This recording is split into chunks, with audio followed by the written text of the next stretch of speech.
नमस्कार दोस्तों। चलो आज ना इंग्लिश ग्रामर की एक मजेदार कहानी सुनते हैं। ये कहानी है एक बहुत ही काम के शब्द की, जिसे हम कहते हैं प्रोनाउन, या हिंदी में कहें तो सर्वनाम। चलिए शुरू करते हैं। अच्छा, एक बात बताओ।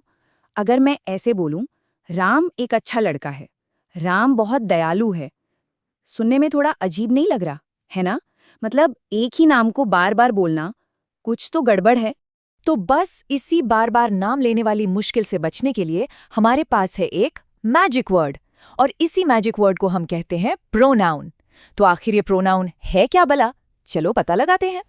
ओके, तो इसकी परिभाषा ना बहुत ही आसान है। प्रोनाउन वो शब्द है जो नाउन की जगह पर आता है।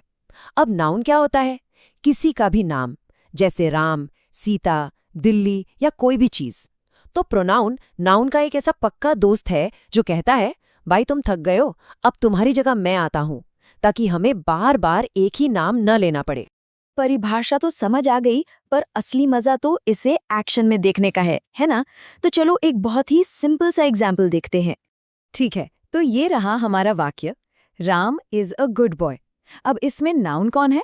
बिल्कुल सही, राम, क्योंकि ये एक लड़के का नाम है। अब देखो जादू, अगला हिस्सा है ही इज वेरी काइंड। देखा, हमने फिर से राम नहीं बोला, नहीं, उसकी जगह पर हमने एक नया शब्द लगा दिया, ही। तो क्योंकि ही ने राम की जगह ले ली, तो ही हमारा हीरो है, मतलब हमारा प्रोनाउन। और देखो, इसने हमारे वाक्य को कितना अच्छा बना दिया। अब बार बार राम राम नहीं करना पड़ रहा। पर कहानी यहीं खत्म नहीं होती। ही अकेला नहीं है भाई, इसका तो एक पूरा परिवार है, द प्रोनाउन फैमिली।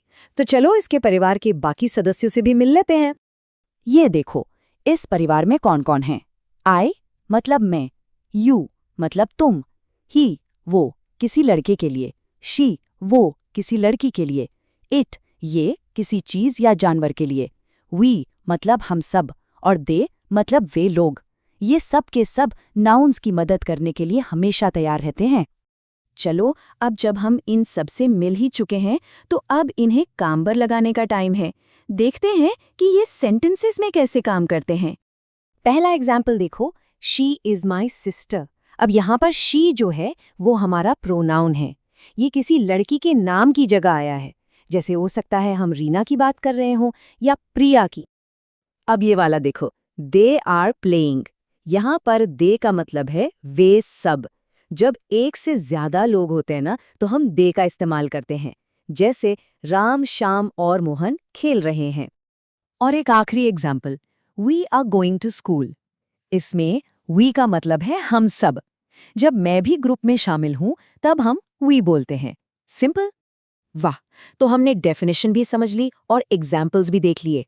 अब आता है सबसे इम्पॉर्टेंट पार्ट, इस पूरी कहानी का गोल्डन रूल, वो एक बात जो हमेशा याद रखनी है। तो ध्यान से सुनो, सबसे जरूरी बात बस इतनी सी है, वो शब्द जो नाउन की जगह पर इस्तेमाल होते हैं उन्हें ही प्रोनाउन कहते हैं। बस ये एक लाइन याद रख लो और प्रोनाउन की कहानी कभी नहीं भूलोगे। तो ये थी प्रोनाउन की मजेदार कहानी। उम्मीद है सबको मजा आया होगा। हमारे साथ सीखने के लिए बहुत बहुत धन्यवाद।